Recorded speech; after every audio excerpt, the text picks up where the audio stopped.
juga di sini juga ada kestabilan mikroklimat, yaitu produktivitas ditentukan suhu minimal 22 sampai 28 derajat Celcius dan kelembapan 80 sampai 90%. Nah, yang harus dijaga konstan. Nah, juga di sini ada keterbatasan IoT. Saat ini sistem extensif hanya memantau lingkungan saja ya, yang belum menilai kondisi fisik jamur secara visual. Nah, selain itu ada penentuan waktu panen masih tergantung pada pengamatan manusia, dan metode tersebut bersifat subjektif ya, karena sangat bergantung pengalaman petani.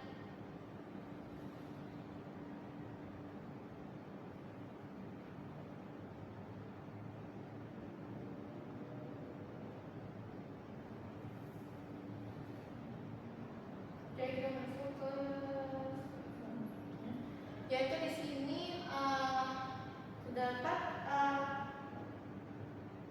bagaimana merancang sistem IoT dan kecerdasan buatan yang terintegrasi untuk melakukan pemantauan mikroklimat di rumah jamur secara real time. Nah, di sini kedua, bagaimana melatih model computer vision agar dapat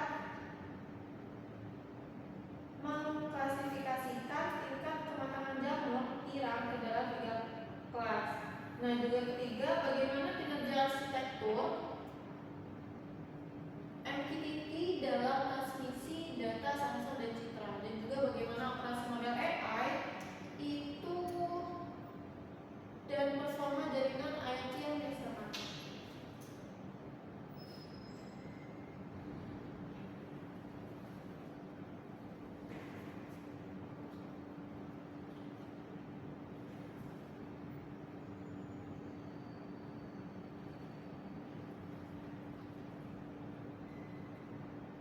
Oke, kita masuk ke berikutnya di research gap. Nah, di sini berdasarkan pertama itu adalah arsitektur Internet of Things yang komponen utamanya itu mengikuti mikrokontroller ISP32, sensor DHT22 dan ISP32CAN, dan serta protokol MQTT untuk mengirim data. Nah, sedangkan sensor DHT22 ini untuk mikroklimat dan protokol MQTT untuk ditransmisi data ringannya. Nah, sensor DHT22 ini untuk digunakan untuk membaca suhu atau dan kelembapan pada di dalam rumah jamur. Nah, sementara itu ISP32CAN ini digunakan untuk mengambil citra jamur yang akan dianalisis oleh model kecerdasan buatan. Jadi yang kedua adalah AI computer vision ya. Di sini ada CNN MobileNet version 2 sebagai backbone klasifikasi akuisisi citra melalui ISP32CAN. Nah, model ini adalah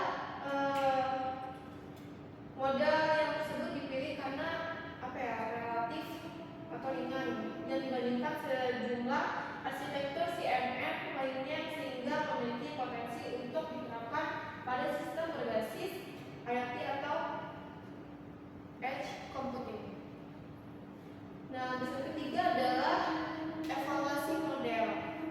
Nah, performa model ini akan dianalisis menggunakan confusion metric, akurasi, precision, recall, dan advanced form. Nah, ada research gap pada penelitian ini adalah masih terbatasnya sistem yang menggabungkan pemantauan lingkungan atau pengambilan citra klasifikasi kematangan dan pemberian informasi panen secara real time, dan satunya arsitektur. Nah, sebagian penelitian ini sebelumnya hanya berfokus pada pemantauan suhu dan kelembapan, dan sementara itu penelitian klasifikasi citra biasanya dijalankan secara terpisah atau secara offline. Nah, oleh karena itu penelitian ini bukan hanya terletak pada penggunaan model AI saja gitu, tetapi pada integrasi antara lingkungan komunikasi IoT, pengolahan citra, dashboard, dan pendukung pada keputusan si panel tersebut.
Dan tahap keempat adalah pengujian, dan tahap terakhir adalah evaluasi untuk mengetahui apakah sistem telah memenuhi tujuan penelitian tersebut.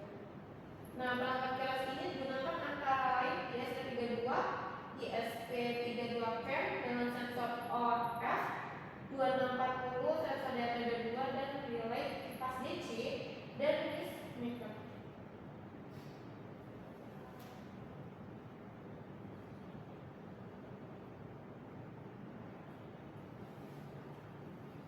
Kita masuk ke dataset menghasilkan itu di sistem dan pengujian ya. Nah, di sini kita bisa lihat ada sistem pertama adalah sensing layer ya. Nah, di sensing layer ini pada bagian ini sensor DAT ini ada dua untuk membaca suhu dan kelembapan, sedangkan ISP32CAM ini untuk mengambil si citra jamur. Nah, lapisan kedua adalah edge layer ini untuk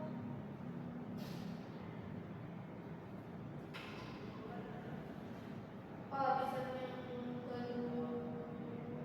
Lapisan ketiga adalah breaker layer yang dimana sistem menggunakan MQTT dengan mosquito sebagai research dockernya. Nah, MQTT ini dipilih karena memiliki mekanisme komunikasi publish subscribe yang ringan dan sesuai untuk menangkap CFD. Nah, jadi lapisan keempat adalah plot layer. Nah, plot layer ini terdapat dashboard untuk pemantauan dan proses inferensi model CAI. Nah, dataset ceritanya dibagi menjadi 3 kelas pematangan, yaitu belum matang, siap panen, dan lewat matang. Label pada data ini akan divalidasi bersama petani mitra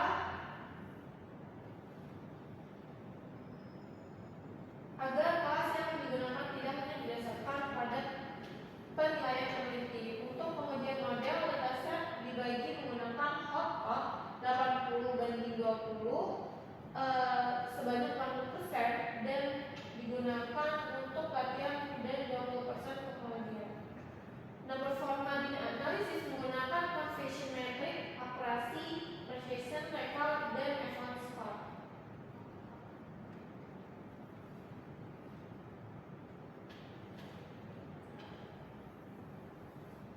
Kita masuk ke implementasi aturan dan dashboard.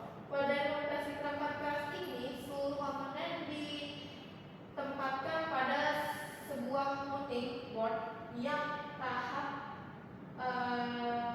terhadap kondisi lembab ya. Hal ini penting karena rumah jamur itu memiliki tingkat kelembapan yang relatif tinggi. Jadi apabila perangkat tidak dilindungi dengan baik, komponen elektronik dapat mengalami korasi, hubungan pendek atau kerusakan, atau komponen yang dipasang meliputi ISP32 atau ISP32CAM, dan ini ISP32 ini berfungsi sebagai pengendali utama sistemnya, sedangkan sensor DAT2 ini untuk mengirim data suhu dan kelembapan kepada ISP32. Nah, jadi apabila kondisi lingkungan berada di luar batas yang ditentukan ISP32 dapat mengaktifkan aktuator melalui si relay. Jadi sebagai contoh, ketika kelembapan terlalu rendah, maker itu dapat diaktifkan. Pada pembagian dashboard ini menggunakan dapat melihat informasi suhu, kelembapan, kondisi aktuator, status kualitas layanan, dan serta hasil klasifikasi jamur. Nah, pada saat ini suhu tercatat 26,4 derajat ya Celcius dan kelembapan sebesar 87%. Nah, data tersebut masih berada dalam rentang untuk target mikroklimatnya. Jadi dashboard juga tuh menampilkan hasil klasifikasi berupa siap panen dengan tingkat keyakinan dan confidence-nya sebesar 94,2%. Dan selain ini data ini masih menyimpan riwayat klasifikasi sehingga perubahan kondisi jamur dapat kita telusuri.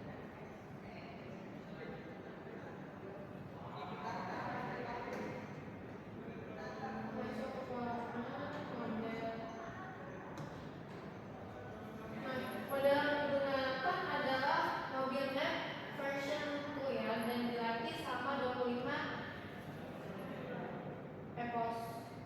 Berdasarkan hasil pengujian ini, model menghasilkan akurasi keseluruhan sebesar 93,7% dengan rata-rata F1 skor sebesar 0,938. Pada yang kelas menengah, model memperoleh nilai precision sebesar 0,958, TK sebesar 0,920 dan F1 skor sebesar 0,939. Nah, nilai precision yang tinggi menunjukkan bahwa ketika model memprediksi suatu citra sebelum matang, sebagian besar prediksi tersebut benar.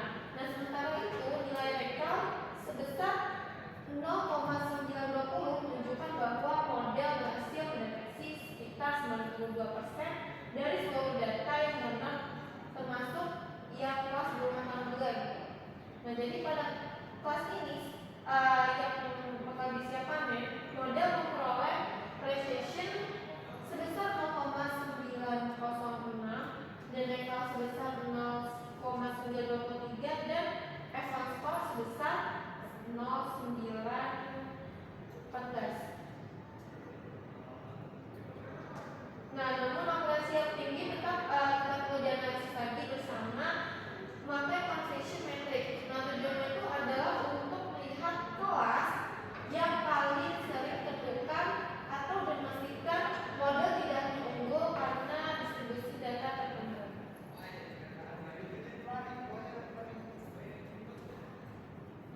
Kita masuk ke evaluasi kelas penjaringan. Nah, selain performa model, pelatihan ini juga mengevaluasi kualitas jaringan atau quality of service. Pengujian ini dilakukan pada dua kondisi, yaitu bandwidth normal dan bandwidth terbatas. Nah, pada kondisi bandwidth normal diperoleh delay sebesar 82 milidetik, throughput sebesar 145 kilobit per detik, dan packet loss sebesar 0,6%. Jadi berdasarkan kategori yang digunakan kondisi ini termasuk sangat baik ya nilai delay yang hendak menunjukkan data sensor dan hasil klasifikasi dapat diterima dengan cepat.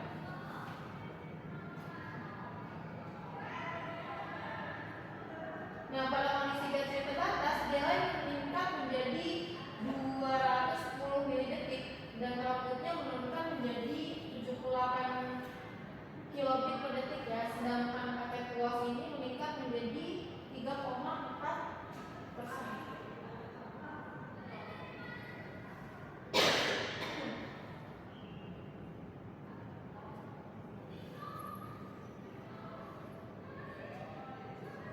Berdasarkan sistem yang mampu mengintegrasi kemampuan pemantauan suhu dan pelembatan dengan klasifikasi visual kematangan si jamur. Jadi integrasi tersebut membuat sistem tidak hanya memberikan informasi tentang kondisi lingkungan, tetapi juga memberikan informasi terkait kondisi fisik tanaman tersebut. Jadi penelitian ini juga berupaya untuk menutup research gap yang melalui solusi all-in-one. Sistem yang menggabungkan sensor lingkungan, perangkat edge, protokol MQTT, dan dashboard dan kecerdasan buatan dalam satu alur kerjanya. Jadi dari sisi pengambilan ini yang terklasifikasi dapat membantu petani untuk menentukan waktu panen secara lebih objektifnya.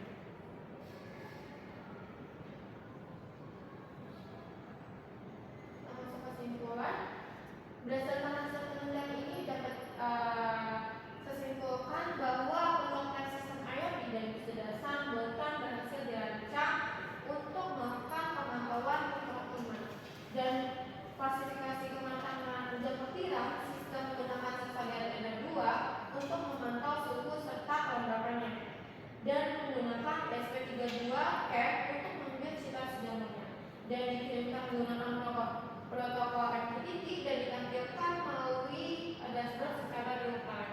Jadi model MobileNet version 2 ini dilatih selama 25 epos menghasilkan akurasi sebesar 93,7% dengan rata-rata F1 skor sebesar 0,938.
sebenarnya enggak.